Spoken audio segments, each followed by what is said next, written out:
Was it tough? Was it tough when you did get pregnant and you weren't married? It was tough. Yeah. At 19, I don't think I was aware of everything that was coming. But I think it also really, it tested me. But if I had to look back, I don't regret. I think it was all necessary for me to like get to the space that I'm in now. I think for me, I had a massive support system, and that was huge. Having supportive parents. When I say support system, I am actually specifically referring to my parents because, like, obviously at 19, your friends are like, what are you doing? Like, no, we need to go to a graduation trip in 2 weeks. Like, this is not the plan.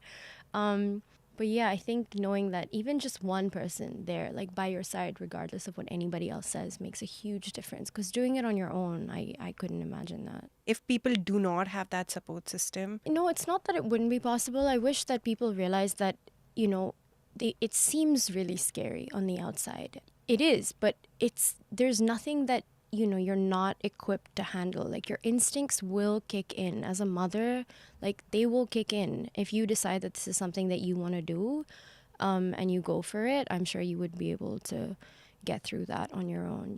There's a lot of mental resilience that you need to build, and not taking anybody's bullshit, really. what about the financial aspect? The thing is, kids actually don't need a lot. We've like glamorized having children and fancy schools and the best clothes and things, but honestly, kids, they just need like the comfort and safety and love, and they don't care what they're wearing until they're like now on 10 years old, and they're like, I'm not wearing the same shirt twice in a row. Financially as well, there are always ways to make it work. And I think also I was pushed to work a lot harder now that I knew that I had this responsibility. I don't think I would have done what I did if I didn't have something that I had to show up for. Accountability. You need to do this on your own. I didn't come from a family that had a lot of money. I had nothing to fall back on. It was like, you've decided to do this. This is your responsibility now. What's the next step? What about not deciding to get married? I think over here in India, that's the norm. Having grown up in Hong Kong, I will say I did have some other friends that are still currently not married and with kids. Thankfully, I didn't feel the pressure. But when I came to India, there was a lot of that, like, what do you mean you're not married? It was almost like they just could not believe that it was not like possible. They were like, what do you mean? You have to be married. Then your husband has died. I'm like, he hasn't died. He's very much alive, but we're not married. They're like, okay, so then what is it? And I'm just like, it's like over here, they just can't, it's not a thing. You are a single mother with a 10-year-old. You probably are widowed or divorced. To be something tragic has happened, God forbid you have a child. Is India a place that can support such culture? Can India be a place where there can be an unmarried mother? I mean, yeah, of course, I see it a lot, but I feel like these mothers are incredibly strong because the society doesn't love it. At least from my experiences, they may not say it to your face, but they're definitely thinking it. What are they thinking? Bad things. Yeah, I see it a lot. I feel like, I'll always, like, no matter where I am, it'll be like, you're a mother? It's like, you're a mother? What do you mean?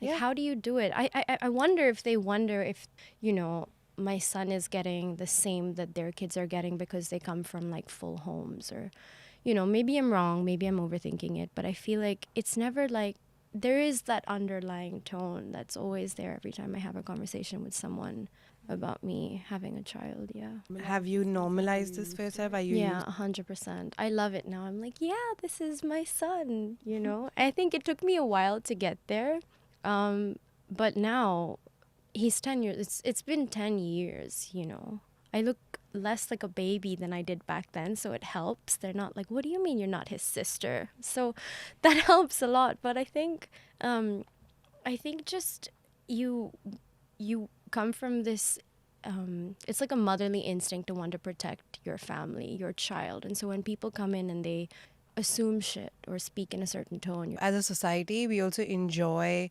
seeing someone else do a little bit lesser than us, or you broke the rule.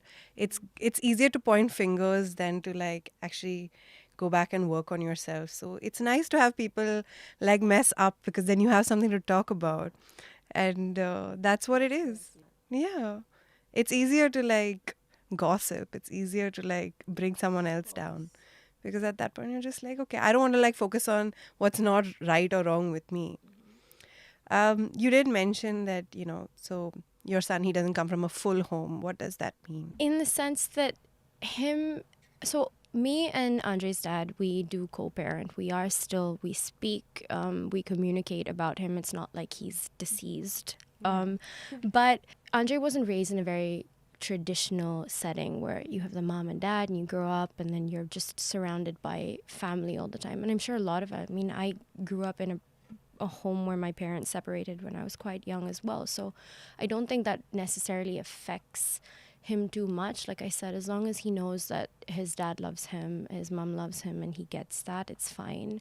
From a cultural perspective, especially in India, I do feel like people look at you, I feel like divorce is a little more accepted because they're like, okay, you tried, you did it, and then you got divorced because things didn't work. But like, you didn't even get married, How do you know? How did you know it wasn't gonna work?